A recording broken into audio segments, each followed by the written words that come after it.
paano binago ng digital banking yung finance natin and yung behavior ng mga kabataan when it comes to money? Naku, maganda yan, no? Kasi I was doing some research noong mga bandang 2010, ang stock market natin na participation maliit pa lang. But from 2018, 2022, nag-reach siya ng 1 million mark. And as of 2025, no, merong mga around 2.8, 2.9 million na ang may access sa stock market. So yun, pati yung mga tinatawag natin na platforms like yung mga online stock brokers, nakatulong din ito sa pag-access ng most especially ng mga kabataan in terms of investing sa stock market. Yung mga bangko din, I don't know kung na-experience po nila, no, pero nung mga kabataan ko, ang minimum to invest sa mga investment product ng mga bangko, 100,000 pesos. Pero ngayon, makaka-invest ka na for as little as 50 pesos, no? Oo. So, kumbaga, yung, oo. Marami dyan. Like, I know some asset management companies, little as 50 pesos, makaka-invest ka na. So, parang, ako, thinking about it, parang wala ka na atang rason, no? Masyado para hindi mag-invest. I mean, most especially sa mga ordinary Filipino citizens, ganyan na kung makikita mo nga, even yung mga kababayan natin na may cellphone na, di ba, may smartphone pa. So, 50 pesos mukhang kayang-kaya na. So, from there, nakita ko na improvement in technology, tapos yung barriers to investing, bumababa. So, more people are also able to invest already and access it, most especially on the digital space. Ayan. Pero may tanong po ako, marami pa rin ng takot. Diba? Na sa digital space kasi feeling nila isang iglap lang pag nagka-glitch mawawala, which is happening Diba? Lalo na pag nag-click ka ng link or whatever. So marami pa rin takot pag di nila nakikita yung actual pera nila. Yung iba naniniwala pa rin, ayan, pag nasa harap mo yung pera, totoo yan. Pero nasa digital space, what happens kung mawala? Anong habol nila? Oo nga. Well, of course, no, worst case scenario, meron naman tayo na PDIC, yung insurance ng deposit up to 1 million. Dati, mababa lang yan. And maganda rin siguro na meron tayong a level of cash din sa bahay. Hindi naman natin sinasabi na lahat ng cash natin lagay sa bahay. Kasi I know of one news just recently na nakita ko lang, no, parang inanay yung pera na inipon niya. Inanay lang. Super a big amount of money, inanay lang nung nasa bahay. So, siguro mga 1 buwan hanggang 3 buwan worth of our expense pwedeng nasa bahay. Tapos, more than that, pwede nating ikalat sa bangko or sa mga digital app or halimbawa sa mga online platform na pwede tayo mag-invest. Pero conservative lang. Yung mga tinatawag natin na money market fund, to pwede yun. Or yung mga online time deposit, pwede rin sa mga digital apps. So, kumbaga, ikalat din natin. Maglagay lang tayo sa bahay ng mga, ng konti lang para at least pag may emergency, pero tayo agad-agad na kumbaga mahihila na pera. Parang petty cash. Petty cash. Ikalat mo ibang pera mo sa akin. Akong bahala dyan. Mamu, Friendship baliktad ata. Exchange gift tayo. Oo, sige. Tsaka lalo na yayaman tayo this 2026, di ba? Oo, But in this lifetime, In this lifetime. Ikalat mo sa akin yung Korean won mo. Oo, tsaka yung yung matitibay patuhod natin. Oo, habang Oo. gano'n. Ito last na bago yung tanong ni MJ, ano po ang common or top financial mistakes ng mga Pinoy? Naku! Yung top 3. Alam ko marami, pero top 3. Ubus biyaya, one day millionaire, Una-una po. utang ng utang. Sorry, Sige. I just have to interject. Oo. Bakit naging ganun yung kultura natin? Bakit tayo ubus biyaya? Bakit tayo utang ng utang? Ako kasi na-trauma ako dahil financially challenged ako growing up. So, dude, lahat ng pwede kong investan, pagkakitaan, high school pa lang ako, rakitin, ginawa ko. Same here. Para makagibig ako. Para makagibig! I mean, di ba? Diskarte. Dumiskarte talaga ako para ma-live ko yung yung gusto kong gawin. Pero ibang Pinoy, Pero hindi, takot ako umutang. Medyo kasalanan din yun. Kasi alam ko, di ba, there are also smart Good loans. right? Yes, Which is good for bet. another Good topic dahil baka malito na yung mga nakikinig. Doon muna tayo sa mistakes. basic, di ba? Bakit ka utang ng utang, sis? Di ba? Bakit ganun? Bakit? Pero bago yun, 3 munang mistakes. Oo. Top mistakes ng Pinoy. Sige. For you. Una is yung, unahin natin yung hindi pagpaplano. Ayan, yung tipong, bahala na. Bahala. Dapat kasi nagpaplano tayo eh. Kasi sa totoo lang, yung mga nauutang na yan, pwede namang pag-ipunan na. Siguro balik tayo nung bata tayo. Di ba pag may gusto tayong laruan, may gusto tayong damit, may gusto tayong pantalon even, di ba? Ang ginagawa natin, nagsusubi tayo, nagtatabi tayo from our allowance. Di ba? Kasi may plano tayo So pinag-iipunan natin. Ngayon ang mga tao, which brings me to number 2, ayun, nakikisabay sa uso, di ba? Yung 1122 whatever sale, di ba? Mga sit sale, whatever na, kumbaga, nakikisabay sa uso pagdating sa, cellphone, gadget, even sa forma, di ba? Kasi nga, nadadala sila sa uso kasi wala silang pagpaplano. Siguro pangatlo din, hindi rin sila nag-i-invest, no? Dahil kapag bayaran na ng mga, for example, tuition fee, bayaran na ng mga, kunwari, retirement as well, yung mga hindi nakapagpaplano dahil, nagkakaroon na ng mga loan, SSS loan, whatever loan, kaya, hindi rin sila invest for their future. So, believe you me may mga umuutang para sa birthday. May umuutang para sa kasal. May mga ganun. Sa totoo lang, magbe-birthday ka, mangutang ka. Kung wala kang pera, wag na lang, di ba? Magpatlock na lang kayo. Di ba? O halimbawa, uutang dahil nagkasakit. Di ba? Or sa bahay may kailangang i-repair. Yung mga ganung bagay kasi naiiwasan po kung meron lang tayong emergency fund. Di po ba? Which is 3 hanggang 6 na buwan na expense natin para kung may mga emergency na ganyan, pag-ipunan na natin at meron tayong mahuhugot. Kung halimbawa, birthday, kung balak mo naman po na manglibre sa mga kaibigan mo sa iyong birthday, siguro 1 year ahead pa lang, magtabi-tabi na tayo, di ba? Yung budget mo, divide mo na ng 12. Tuition fee, marami rin pong nangungutang for tuition fee, no? Pambayad na okay naman kasi anak natin yan, di ba? May balik. Pero kasi, totoo, isipin po natin, kung mangungutang ka, ibabalik mo rin yung pera plus interest pa, di po ba? So, yung pera palabas. Ang advice po natin dyan, kung every year naman po tayo nagpapaaral, siguro halimbawa, kung yung expected nating tuition fee 60,000, for example, siguro pwedeng 1 year pa lang before, magtabi na tayo. So, 60,000 divided by 12, 5,000 a month. Magtabi na tayo, 5,000 a month. Diba? Lagay natin sa mga conservative na investment like time deposit, money market fund. At least after 1 year, diba, buo na yung tuition fee, tapos umakyat pa ng value. So, kumbaga, yung pera papasok. Kasi again, pag nag-utang tayo, ganun din naman. 5,000 din ang ilalabas mo plus interest. At least kapag tayo ay nag-ipon, 5,000 na ini-invest, nilalabas mo rin. Pero dahil umakit ng value, nag-i-interest, papasok ang pera. So yun, I think tamang pagpaplano ang pinakasusi dun sa tatlo na yun. Hindi nagpaplano, sumasabay sa uso, at yun, hindi po nag-i-invest. Yun. No planning, sumasabay sa uso, hindi nag-i-invest. Alam mo, hindi nagre-ready for retirement. Okay, so ano yung pinaka-basic na investment strategy na sabi mo kanina as low as 50 pesos, and totoo yan, sa mga digital apps natin, kagaya ng Maya, honestly, yung kapatid ko pa yung nagturo sa akin, galing fintech, na, dude, kung meron kang extra, kunwari 1,000, or kahit na sabi mo, di ba, as low as 500, 50 pesos, ganyan sa iba. Yeah. Doon mga bago yung mga digital apps, up to 13% yung iaakit. Never mo kikitain sa bank. Conservative. Diba? Oo. Kumbaga, tumataas yung presyo, dapat yung value ng pera mo tumataas din. To think, hindi pa ako gano'ng katalino sa math, pero nag-gets ko yun dahil pera. Joke. Dahil pa sa pera, gets ko to. Lalaki yung pera ko dito. Compounded interest. Oo. Kumbaga, Galawin.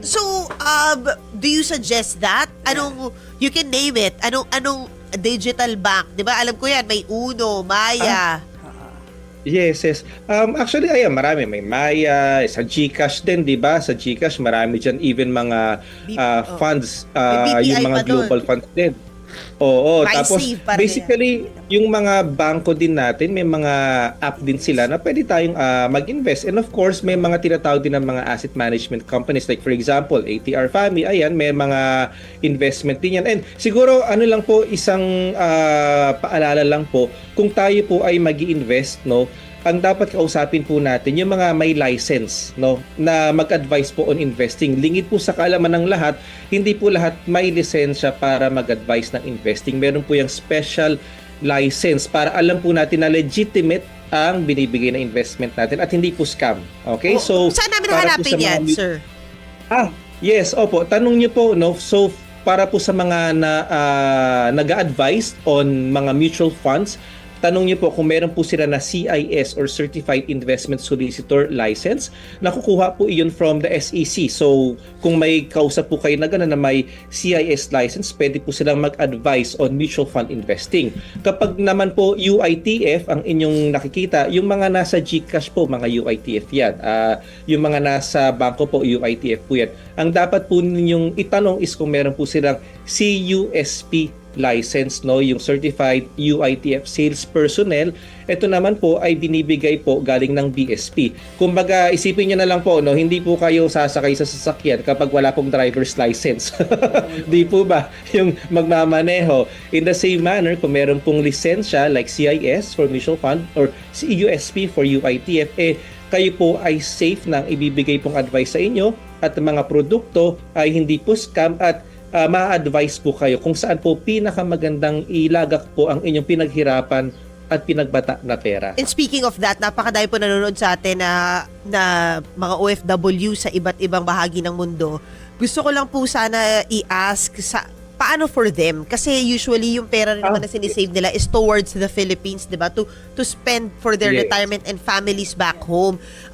Yung pagdating sa mga asset management nila, sabi nyo, di ba, humanap ka ng mga makaka-grow ng pera mo. Di ba? What's their first step towards that? Saan nila mahahanap? Meron bang mga nag-o-offer abroad na mga iba pa towards, di ba, towards their investments in the Philippines? Kasi usually condo yung pinabibili at kung ano-ano, para hindi sila ganun kamaalam sa how does that go, 'di ba? Nakikita na lang nila hindi pala natapos yung building, etc. Oo, so anong pinakamagandang payo naman doon sa may mga konting ipon na or may mga ipon na para mapalago pa nila ito? Okay, sige. For that, siguro maganda na kumausap sila ng tinatawag natin dito sa Philippines na registered financial planners, and I'm one of those na registered financial planners, and we are trained really para bigyan din ng advice across all products. So, hindi lang investment, insurance din. So, it cuts across. So, we do advise them. And marami naman dyan ng mga RFPs na tinatawag na, we can do online, no? Online consulting. Ayan, para at least mag-guide din sila. Myself, meron din po kami na YouTube channel na every Thursday. Yun po, tumatanggap din po kami ng mga questions live from our audience para matulungan din po yung aming mga attendees, no? And ayun po, marami rin po kami mga videos doon para kung di man namin sila nakakausap, ayun, pwede po silang manood ng videos about investing, insurance, yung mga basic po. But on top of that, pwede rin pong alalahanin ng mga investors natin yung principle of matching na tinatawag. So, kung kailangan niyo po ang pera within the short term, siguro sabihin na lang po natin na within 1 to 3 years, lagay na lang po natin sa conservative investment, no? Wag na po natin ilagay sa stock market kasi mahirap na po. So, ayun nga po, digital bank, money market, time deposit. Kapag ang kailangan pong pera within 3 to 5 years, pwede pong sa mga bonds or bond funds, no? But that can be another topic for another day. Kapag ka long term po, no, 5 years or more, ayan, I think pwede na po nating ilagay sa mga stock market, whether local or foreign, kasi not for anything else, last year ang Philippine stock market negative 7%, pero may alam po ako na isang investment na nag-i-invest po sa mga biggest banks in the world like JP Morgan, Citibank. Nako, pumalo po ng 43% last year. And of course, alam mo yun nga po, ako personal to na experience, yung parang yung mga life insurance ko, di ba may mga life insurance na ginawa nilang bundle to stocks, ganyan. Yes, alam mo yun, yung health pala, di ba? Tapos iba-bundle nila, ilalaro nila yung part ng pera mo. Siyempre, huwag natin pakalalan kung ano yung mga idelsik. Sabi ko, bakit yung inano ko na dapat lumaki para lumiit pa? Kasi dahil negative 7. Kasi nga, dapat long term yan. Huwag ka magpapanik. Long term. So, okay lang yun. Hindi ako dapat magpanik. Yeah, don't panic. We'll tell you when to panic. Ganyan lang po. Parang gusto ko na magpanik! Parang pag long term, tataas din naman yan eh. It can go down, it can crash. Totoo. Pag long term, tataas naman po yan. That's true.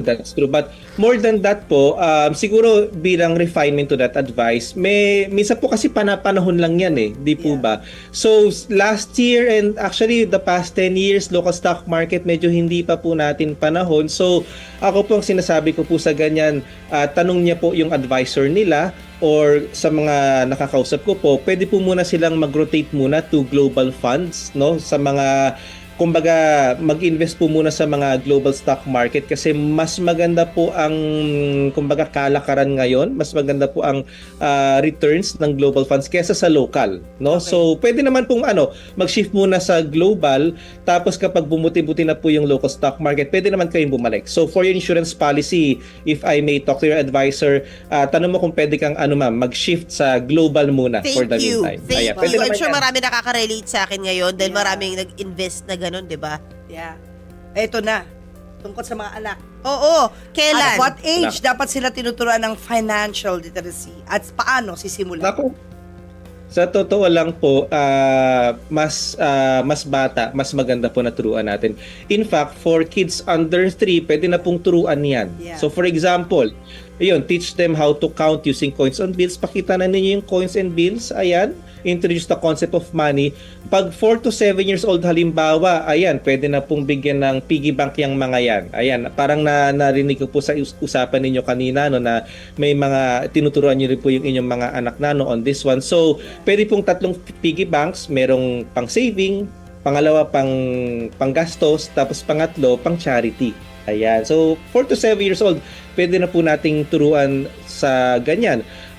Kapag 8 to 10 naman po, no, halimbawa, pwede na pong isama yan sa grocery. Ayan. So, pag mag-grocery, pwedeng isama na yan. And ayan, pakita niyo yung listahan. At least they already know the concept of kung anong mura, anong mahal. Di po ba? Ayan. Tapos, pwede niya pong bigyan ng calculator para at least, at least the motion para yung baga to add, at kumbaga yung total bill natin. So ayun po. So bawat kumbaga age range, pwede na po nating turuan yung mga bata. So yes, as little as under 3, 4 years old, pwede na po nating turuan yung mga bata. Of course, pag medyo nagmamature na yung mga bata, like 11, teenager, pwede niya na pong bigyan ng allowance. Pwede niya na pong halimbawa bigyan ng mga some tasks na halimbawa bibigyan po sila ng kumbaga sahod or payment para they already know the value of work as well. Ayun po. And pwede na pong mag-introduce ng konsepto ng savings, ayan, pag 11 to 13 years old. Kapag ka 14 to 18 naman po, ayan, pwede naman po naturuan na natin maging entrepreneurial na yung bata.